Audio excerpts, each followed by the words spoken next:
monitoring. Kita lama nggak berjumpa, tetapi Bu Yani senang bisa menyampaikan materi ini. Kita mau belajar, setiap kehidupan pasti ada masalah. Begitu juga dengan teman-teman remaja, masalahnya juga begitu banyak. Mungkin masalah pacar, orang tua, pergaulan, dan lain sebagainya. Untuk itu kita mau sama-sama bagaimana kita mengatasi masalah dengan kita mau lihat film tentang Ayub. Kita mau sama-sama belajar tentang ketaatan Ayub, kebenaran Ayub di hadapan Tuhan untuk menyelesaikan setiap masalah hidupnya. Mari kita sama-sama saksikan videonya. Selamat menyaksikan dan kita ambil pelajarannya dalam hidup kita. Allah setuju untuk menguji hal ini dan membiarkan setan untuk menimbulkan penderitaan bagi Ayub. Dan Ayub kehilangan orang-orang dan segala sesuatu yang sangat berharga baginya. Ini sangat menyedihkan. Ingat, Ayub tidak selayaknya mengalami hal ini. Allah sendiri mengatakannya. Namun yang luar biasa adalah bahwa di tengah-tengah semua penderitaan ini, Ayub masih memuji Allah. Setidaknya di pasal 1 dan 2. Tapi kemudian di pasal 3, kita menemukan perasaan Ayub yang sebenarnya. Dia menulis puisi yang mengungkapkan betapa hancurnya dia. Puisi yang mengutuki hari kelahirannya dengan panjang lebar. Setelah itu, beberapa teman Ayub datang mengunjunginya untuk menawarkan bantuan. Dan mereka semua seperti, Ayub, pasti engkau sudah melakukan sesuatu yang benar-benar salah, sehingga engkau mengalami semua ini. Bagaimanapun kita tahu bahwa Allah itu adil, dan kita juga tahu bahwa dunia ini diatur berdasarkan keadilan Allah. Jadi, pasti engkau sedang menerima apa yang pantas engkau terima.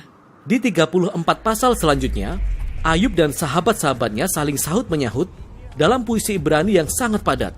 Teman-temannya terus berspekulasi tentang mengapa Tuhan mengirim penderitaan tersebut. Bahkan mereka mulai mendaftar dosa-dosa yang mungkin sudah dilakukan oleh Ayub. Tetapi tiap kali setelah mendengar tuduhan, Ayub menyatakan bahwa dia tidak bersalah. Dan Ayub memang tidak bersalah. Ya, benar. Ayub sedang berada dalam kondisi emosi yang naik turun. Pada saat tertentu, Ayub tetap percaya bahwa Allah itu adil dan bijaksana. Namun di saat lain, Ayub meragukan kebaikan Allah. Dia bahkan menuduh Allah telah berlaku ceroboh, tidak adil dan curang. Jadi di akhir percakapan, Ayub menuntut Allah datang dan menjelaskan dirinya secara pribadi. Dan Tuhan melakukannya. Tuhan datang dalam bentuk awan badai yang besar. Dan dia tidak memberi jawaban langsung kepada Ayub.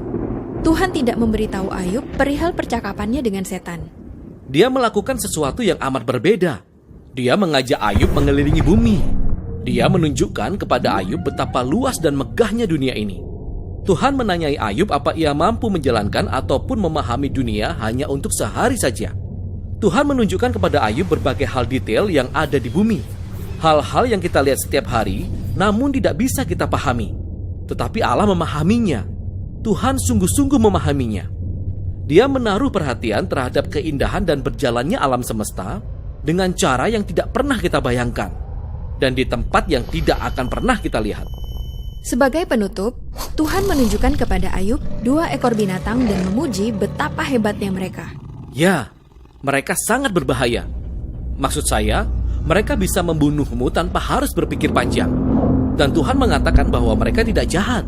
Sebenarnya mereka adalah bagian dari dunia baik yang diciptakannya. Lalu, sudah, begitu saja. Cuma itu pembelaan Tuhan. Itu agak aneh. Ya, maksud saya, sebenarnya semua ini tentang apa? Sepertinya begini. Dari sudut pandang Ayub, sepertinya Tuhan itu tidak adil. Namun sudut pandang Tuhan jauh lebih luas. Tuhan secara dinamis berinteraksi dengan kompleksitas sealam raya ketika dia membuat keputusan. Inilah yang disebut Tuhan sebagai hikmat.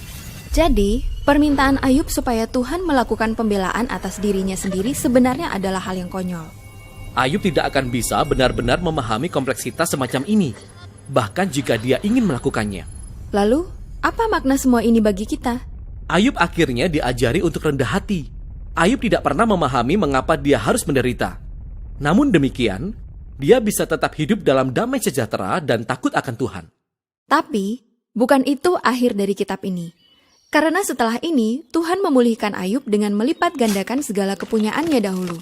Dan sekali lagi, ini sangat mengejutkan. Maksud saya, apakah ini sebuah hadiah?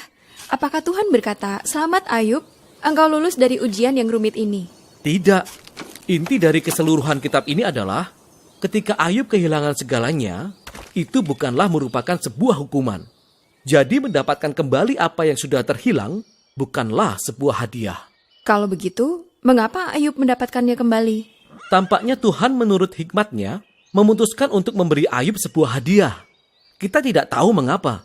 Tetapi yang kita tahu adalah bahwa Ayub adalah tipe orang yang dalam kondisi baik maupun buruk tetap percaya pada hikmat Tuhan. Dan itulah kitab Ayub dan akhir dari seri kitab hikmat.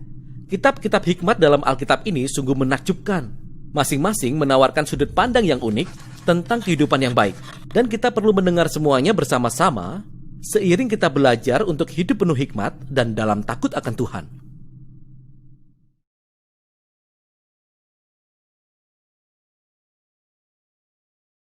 Bagaimana teman-teman, filmnya tadi pasti sangat memberkati hidup kita.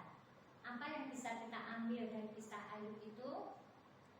Ada dua hal yang bisa kita ambil dari Ayub. Tentang kisah sebelum Ayub jatuh dalam pencobaan dan setelah Ayub sudah menerima pencobaan dari Allah. Sebelum Ayub menerima pencobaan, Ayub itu adalah seorang yang takut akan Tuhan, orang yang saleh, orang yang jujur, orang yang menjauhi kejahatan. Dan kebaikan Ayub itu sempat membuat iblis datang kepada Allah dan dia berkata, coba saja kalau hambamu Ayub itu kau timpakan sebuah bencana, sebuah masalah yang besar, pasti Ayub akan meninggalkan engkau. Dan Allah mengizinkan itu. Allah mengizinkan iblis untuk mencobai Ayub. Tapi jangan sampai iblis mengambil nyawa Ayub. Dan itu terjadi, teman-teman. Ayub mendapatkan pencobaan yang luar biasa. Ayub itu ditimpa penyakit yang luar biasa, menjijikkan. Bahkan di dalam Alkitab dikatakan Ayub itu duduk di pinggir jalan sambil menggaruk-garuk lukanya, ya, sampai keluar nanah dan lain sebagainya kayak gitu.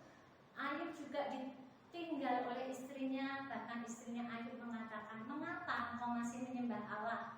Padahal Allah yang engkau sembah saja sudah memberikan kamu pencobaan, kesengsaraan yang luar biasa kayak gitu. Tetapi Ayub adalah orang yang sangat saleh. Dia katakan, apakah kita hanya mau menerima yang baik-baik saja dari Allah dan tidak mau yang buruk? Itu yang perlu kita teladani dari Ayub. Ketujuh anaknya pun diambil oleh Tuhan. Ketujuh anaknya meninggal. Harta kekayaannya hangus semuanya, hilang semuanya, ludes semuanya. Ternak yang begitu banyak, kekayaan yang berlimpah-limpah, kehormatan bahkan dia miliki, dan itu hilang seketika. Itu kenapa? Karena Tuhan ingin melihat betapa Ayub mengasihi dia, betapa Ayub memiliki hati yang takut kepada dia kayak gitu. Nah, Allah memang mengasihi hidup Ayub. Allah mengasihi hidup Ayub. Sebelumnya kita mau lihat dulu. Sebelum Ayub menerima pencobaan, Ayub itu seorang yang kaya raya, berlimpah dengan kekayaan, hidupnya serba enak.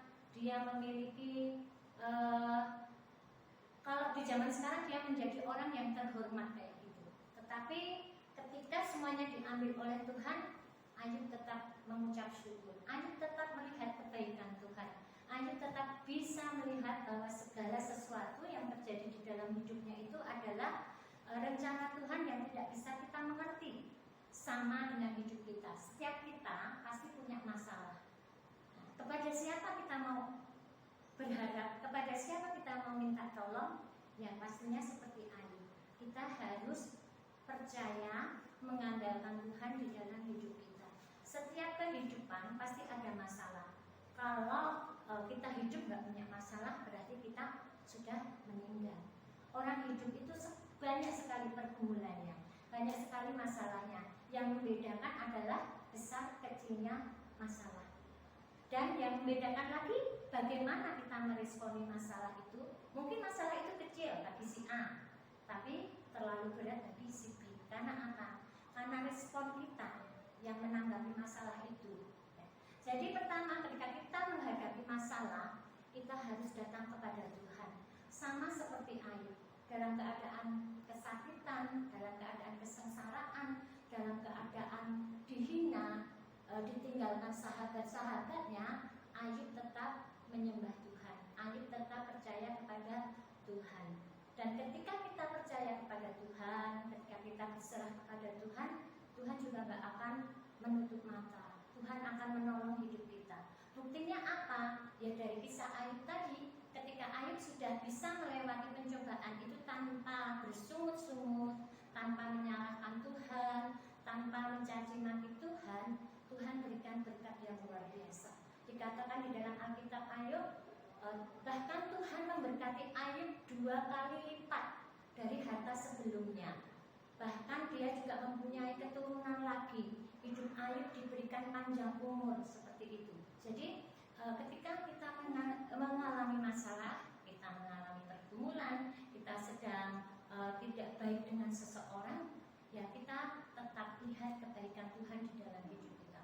Mungkin teman-teman merasa hidup ini sendirian. Mungkin teman-teman orang tua enggak peduli dengan kita, tapi ada satu pribadi yang bisa melihat kita, yang selalu ada buat kita, yang selalu menolong kita, yaitu pribadinya Yesus. Bu Yani percaya, teman-teman ketika menghadapi masalah, pasti yang pertama kali kalian lakukan adalah bersungut-sungut. Kalian menyalahkan diri sendiri, kalian menyalahkan orang lain. Tetapi kita mau lihat, kadang pencobaan yang kita lewati, masalah yang kita harus hadapi adalah sebuah rencana Tuhan untuk membuat apa? Membuat kita bertumbuh di dalam Tuhan, menjadi orang yang takut akan Tuhan, orang yang mengandalkan Tuhan, orang yang menyembah Tuhan di dalam hidup kita. Ya, itu apa yang bisa kita pelajari dari kisah Ayub. Mungkin ada tokoh-tokoh Alkitab lain yang bisa kita teladani dari hidupnya, dan itu yang membuat kita semakin dekat dengan Tuhan. Nah, sampai di sini mentoring kita hari ini. Sampai ketemu minggu depan, kita mau tutup dalam doa. Tuhan Yesus, kami mengucap syukur untuk sore hari ini. Engkau sudah menolong kami Tuhan, Engkau sudah menyertai kami belajar bersama-sama tentang keteladanan Ayub. Mari Bapa, Kau memberkati setiap kami, memberkati setiap anak-anak-Mu Tuhan yang ada di rumah. Biarlah kami senantiasa mengucap syukur untuk apapun yang kami terima di dalam hidup kami. Memberkati Tuhan setiap anak-anak-Mu dengan berkat yang terbaik, berkat kecerdasan, berkat kesehatan, berkat kepandaian, berkat takut akan Tuhan kiranya tinggal di dalam hidup mereka. Dan kami menyerahkan Tuhan sepenuhnya masa depan mereka di dalam tangan-Mu, karena kami percaya di dalam nama Tuhan Yesus masa depan yang penuh dengan harapan menjadi milik mereka. Terima kasih Bapa, ajar kami semua untuk selalu melakukan firman-Mu. Jadikan kami Tuhan bukan hanya pendengar firman-Mu, tetapi menjadi pelaku-pelaku firman-Mu. Berkati Tuhan orang tua anak-anak-Mu Tuhan, kiranya Tuhan membuat berhasil setiap hal yang dikerjakan oleh orang tua mereka